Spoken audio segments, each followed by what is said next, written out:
We are resuming Archbishop Averky's commentaries on the Holy Gospels, and the next section is Judgment over the Lord by the high priests Annas and Caiaphas, and it references all four Gospels, but again, this time it starts, the first Gospel referenced here is the Gospel of St. John, so we're going to start there.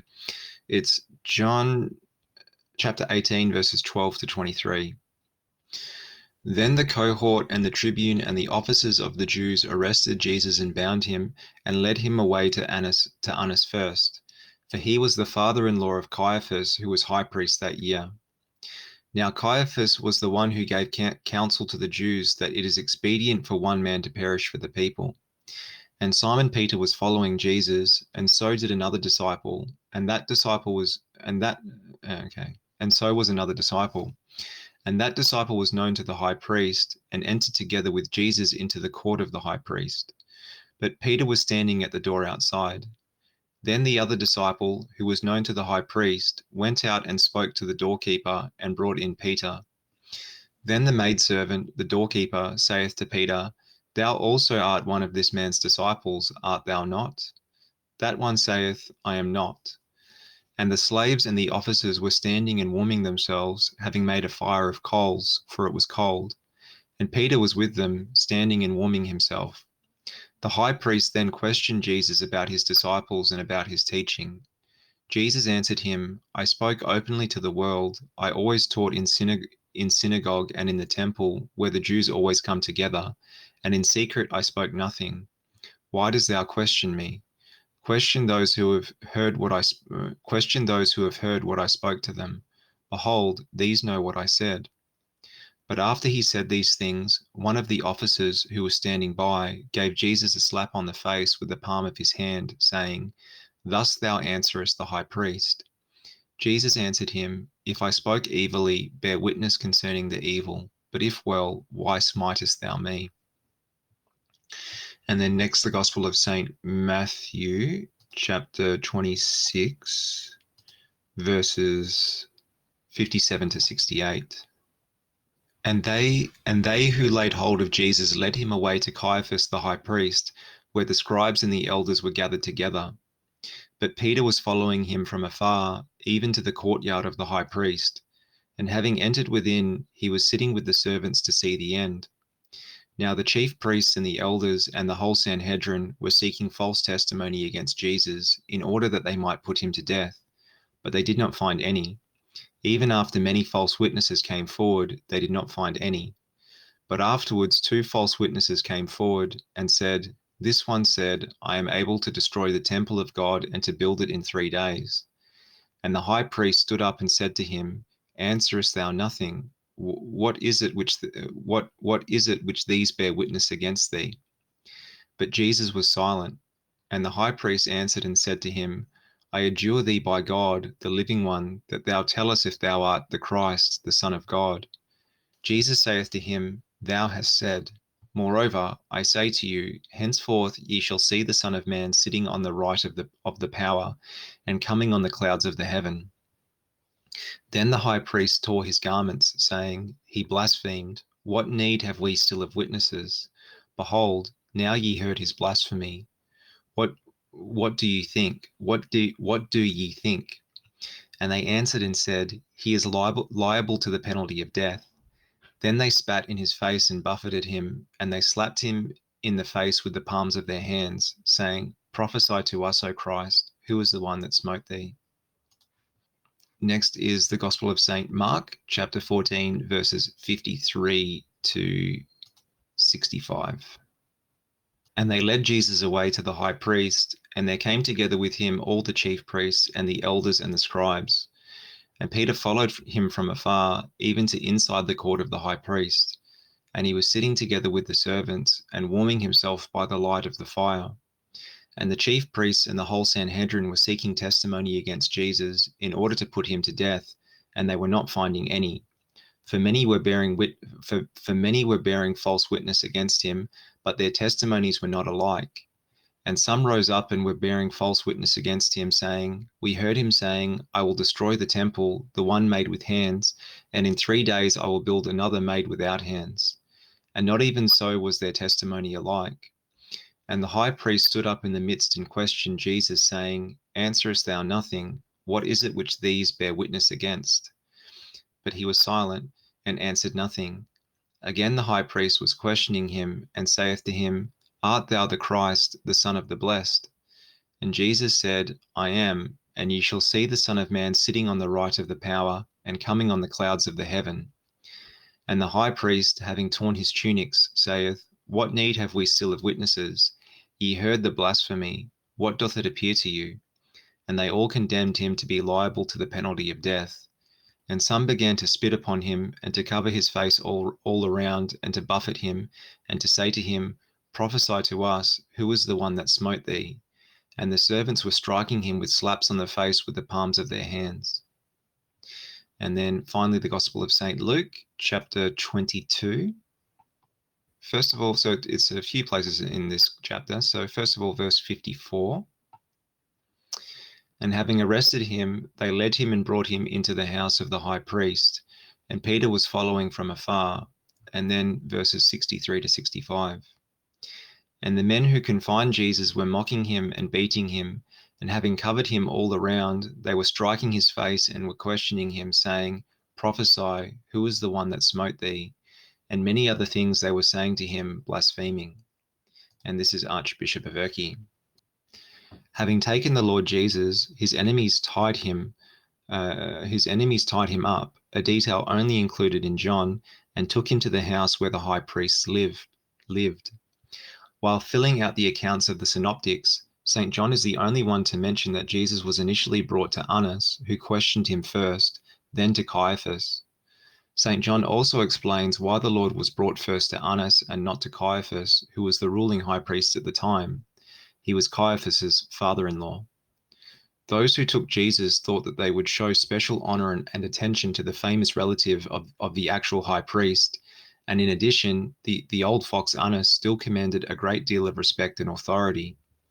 Apparently, despite being removed from the position of acting high priest, Annas still lived in the house of the high priest, and as Caiaphas was his relative, the houses of the two shared a courtyard, though they lived in two separate wings of the large house set aside for the high priest. St. John also says that not only Peter followed after Jesus, but another disciple, doubtless John himself.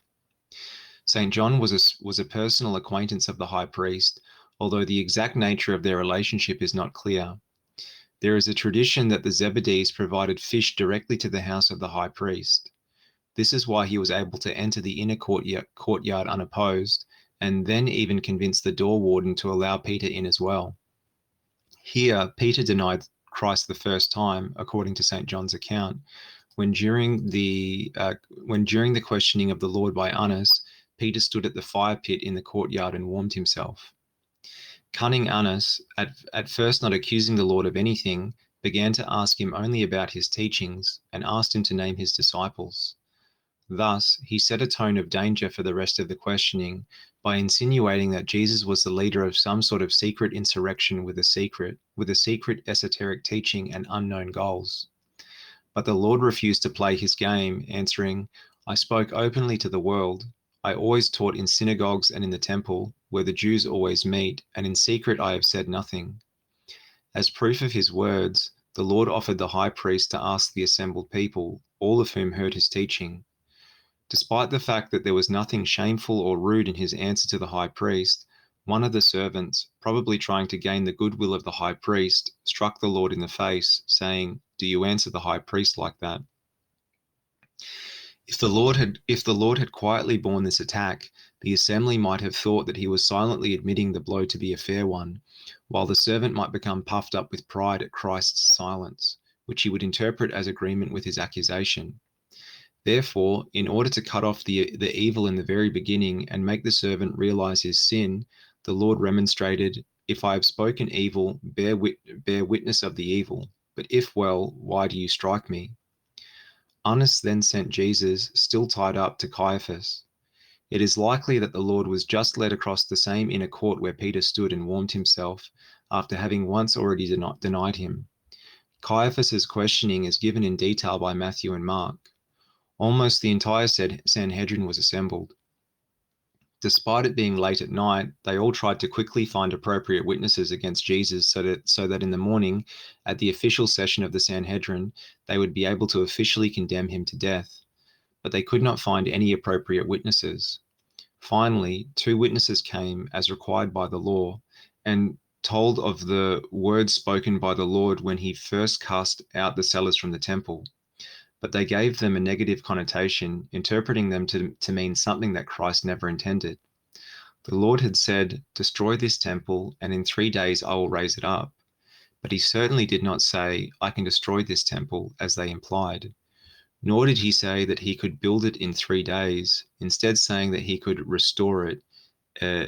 I don't know where the tone is, but it's in Greek, egero, not ikodimiso. He was then speaking of the temple of his body, while the false witnesses interpreted his words as an idle boast, in which it happens there was nothing remotely unlawful, which is why St. Mark adds that this witness was still not enough to convict Christ. Jesus remained silent throughout this entire fast because there was nothing to say to such idiotic and convoluted accusations. St. Mark even mentions that some of the witnesses contradicted each other. This annoyed Caiaphas, and he decided to force the Lord to condemn himself out of his own mouth so that the Sanhedrin would be able to convict him to death as a blasphemer. As was proper for the court customs of the Jews, he addressed the Lord with these words, "I put you under oath by the living God. Tell us if you are the Christ, the Son of God." This was the usual formula when the accused had to answer under oath. The Lord could not avoid answering such a direct question, especially since there was no longer any need to hide his messianic dignity. Rather, the time had come to triumphantly witness to his own divinity. Therefore, he answered, "It is as you said," an affirmative, but also adds, "Hereafter you will see the Son of Man sitting at the right hand of the power and coming on the clouds of heaven." These words were a citation of Psalm 109, verse 1, in which the Messiah is described as sitting on the right hand of God, as well as the prophecy of Daniel in chapter 7, verses 13 to 14, regarding the Messiah as the Son of Man who comes on the clouds of heaven. Through this, the Lord wanted to say that all these unjust judges will see him reveal his divine power as the Son of God in many signs and miracles. Then the high priest tore his clothes, saying, "He has spoken blasphemy." Tearing one's clothes was a customary expression of sorrow or distress.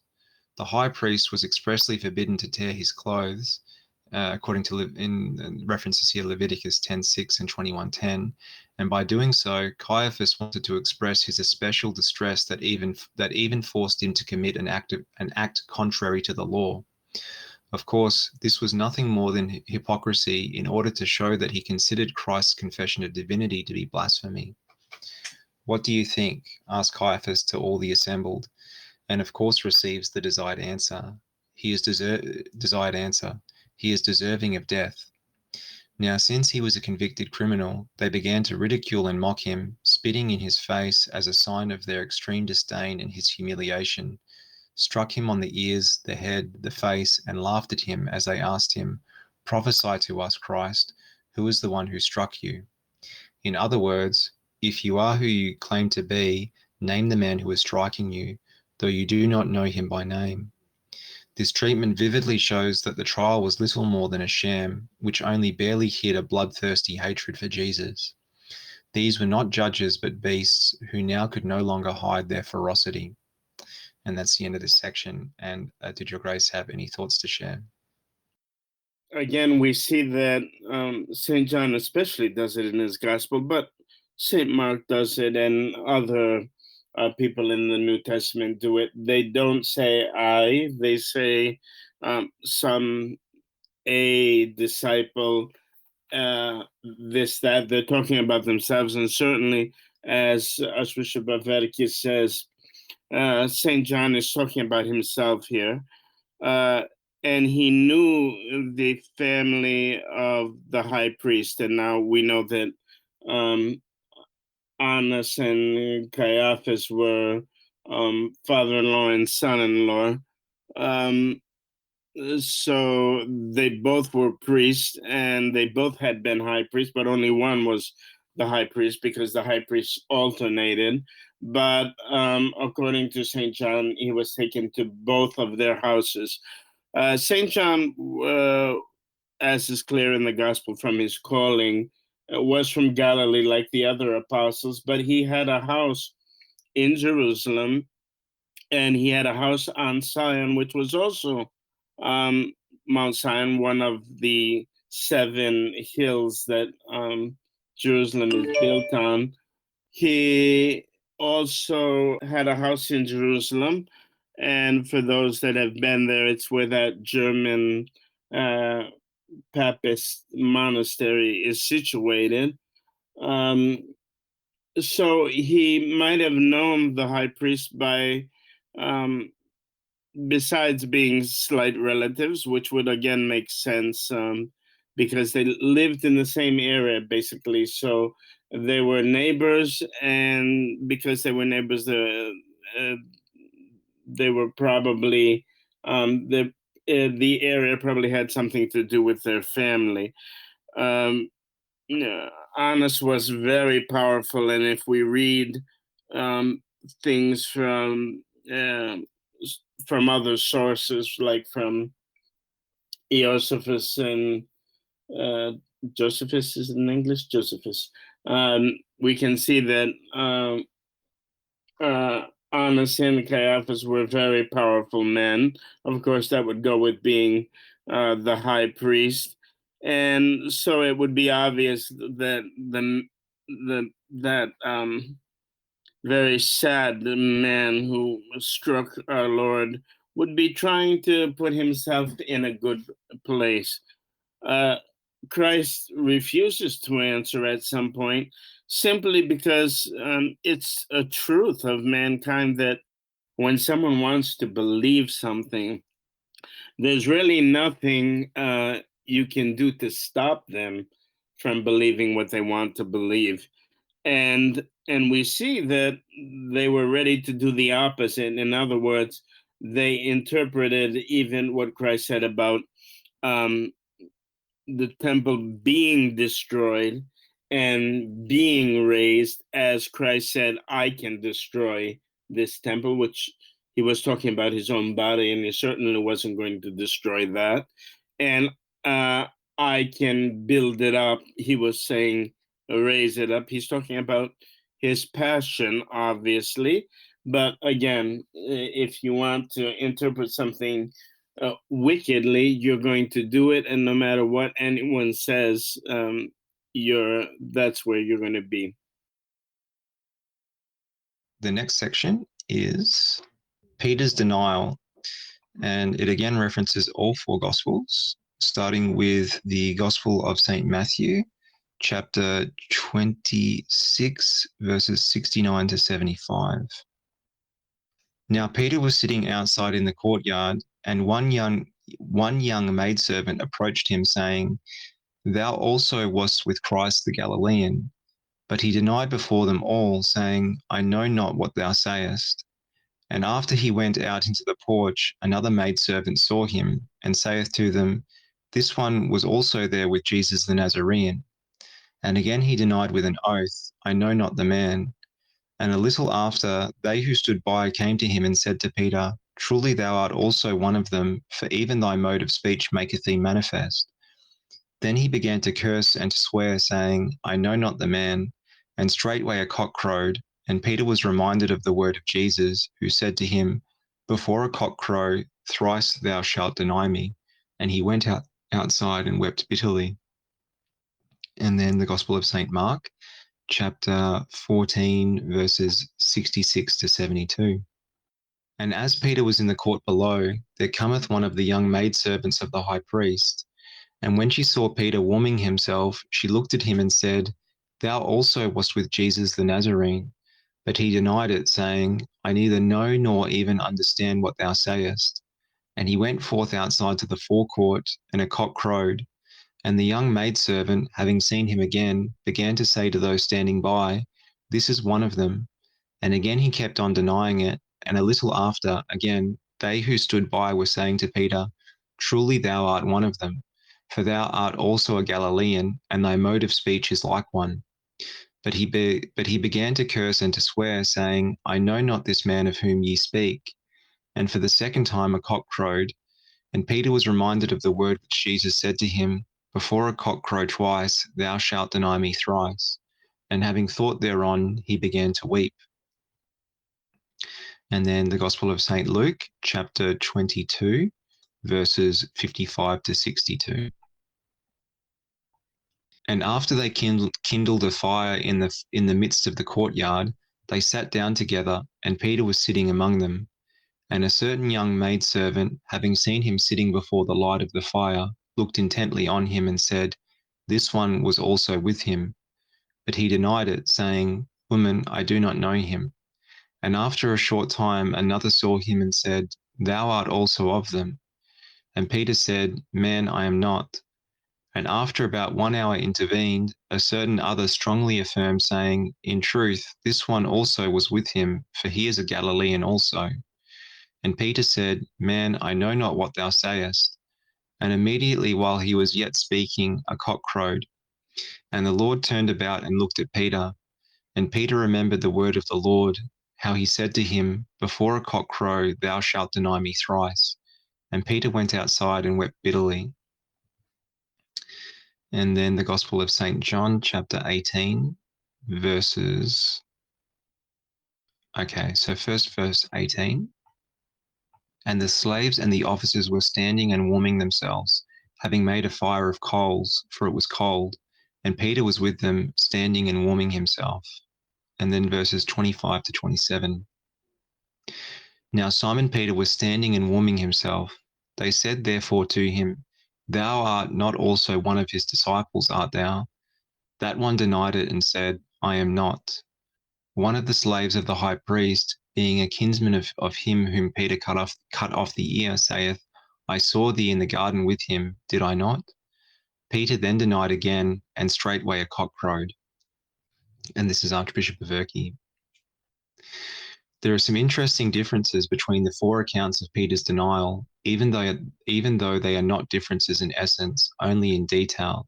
So by reading all four accounts, one can have a complete picture. Peter was in the same place during both phases of the trial before the two high priests, warming himself in the inner courtyard. If we consider that there was only one courtyard between the two wings of the same house where both Caiaphas and Annas lived, a seeming contradiction between John and the Synoptics is easily resolved. St. John clearly states that the denial occurred in Annas's courtyard, while the Synoptics, who say nothing of Annas, describe the three denials as though they were occurring in Caiaphas's courtyard. Obviously, this was the same courtyard that was used by both the high priests. When Peter was led into the court at the behest of John, who was known to the high priests, the woman at the gate, according to John's Gospel, said to him, You are not also one of this man's disciples, are you? Peter answered, I am not, and stood at the fire. However, the servant girl did not leave him alone, and according to Mark 14:67, continued insisting, You also were with Jesus of Nazareth. She even told others that he was one of them, Luke 22:56. Peter continued to deny Christ, saying, Woman, I do not know him. This was the first denial, beginning at the gates and continuing at the fire. As St. Mark witnesses, Peter, evidently desiring to rid himself of the persistent servant, walked away from the fire into the first part of the court, near the gates, ready to flee at a moment's notice. There he stood for some time. Seeing him once again, the same persistent servant woman began to tell everyone that Peter was one of them. Another servant joined voices with her, saying that he was truly with Jesus of Nazareth. And yet another person spoke directly to Peter, accusing him of being a disciple of Jesus of Nazareth in Luke 22:58. Peter once again returned to the fire to avoid them, but here some of those warming themselves said to him, You are not also one of his disciples, are you? He denied it and said, I am not, John 18:25. This was the second denial, occurring at the same time that Jesus was being led from Annas to Caiaphas. The dawn was not far coming, and with it the usual call of the rooster. The trial by Caiaphas was nearing its end. Then one of the servants, a relative of Malchus, whose ear Peter cut off, said to Peter, Did I not see you in the garden with him? John 18:26. Then others began to add that truly this man was a Galilean and therefore must be a disciple of Jesus. Luke 22:59, Mark 13:70, and Matthew 26:73. Peter was suddenly afraid, and he began to curse and swear, saying, I do not know the man. And the cock crowed a second time, according to St. Mark, doubtless from the words of Peter himself. The first time the rooster crowed after the first denial in Mark 14:68. And Peter remembered the word of Jesus, who said to him, before the rooster crows, you'll deny me 3 times. So he went out and wept bitterly. This was the third denial, which evidently corresponded to the moment when the Lord, already convicted and subjected to mockery and beatings, was led out of the house of Caiaphas into the court, where he was to await the morning, when the Sanhedrin was to officially decide his fate. Peter, struck by the gaze of Christ, was immediately smitten by remorse. He ran away from that place and began to weep bitterly. And that's the end of this section. And again, Despota, did you guys have any thoughts to share? The passions make us ridiculous. Our passions, my passions, your passions, everyone's passions. And that's clear here too, because the first 2 times, depending on the gospel that you're reading, Peter is approached by a little girl, a servant girl, who asks him, who says that he was with our Lord Jesus Christ, and he makes the denials there. I mean, a servant girl is someone that no one would even look at in the times of Christ. And so this is the same with our passions. Our passions make us totally ridiculous, and we're more frightened. We're frightened of our own shadow because of our passions. And so Peter was afraid of this this little girl. A matter of interest is that the Galileans, which the apostles were considered like the hillbillies of the time. And that's clear when the young girl comes out in the end and says that even his accent, his way of speaking, makes him Galilean. The Galileans were the first to have gone over to using Aramaic first rather than Hebrew. For example, in the time of the Old Testament and in Christ's time still, if a man from a village wanted to marry a girl from Jerusalem, he had to pay the father of the girl a dowry, her weight in gold, which men paid a woman's father the dowry. However, if the man was from Jerusalem and the girl was from the village, instead of the father of the bride being paid a dowry, the father of the groom would be paid a dowry, his weight, the groom's weight in gold. So the people of Jerusalem considered themselves, and perhaps were much higher up than the people of the outside lands.